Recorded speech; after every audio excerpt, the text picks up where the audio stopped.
Hi, this is Claire for Blockchain of Things. This tutorial will introduce you to the Catenis permission system. The Catenis permission system was envisioned and built to protect decentralized applications and devices. Let's get a better understanding of how permissions work for decentralized systems.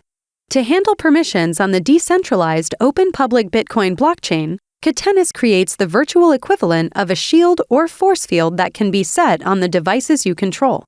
This is because Catenis does not control the global Bitcoin blockchain and is unable to keep a random transaction from being sent to any address across the blockchain.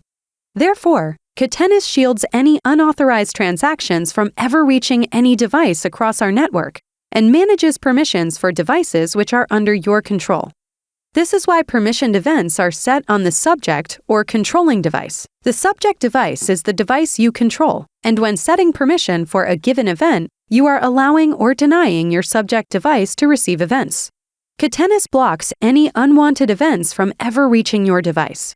As an example, if you control virtual device A and set the permission event receive message to allow for device C and deny for all other devices, it means that random devices can still attempt to send a message to device A, costing them a network fee and a Bitcoin amount above the bare minimum value that can be sent, also known as the dust, but device A will never receive it unless it came from device C.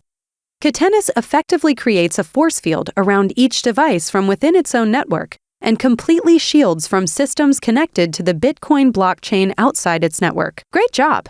After watching this tutorial, you should have a better idea of how permissions work for decentralized systems, and you're ready to go deeper into the Catenis permissioning system. In our next tutorial, you'll learn about the different levels of permission rights used by Catenis.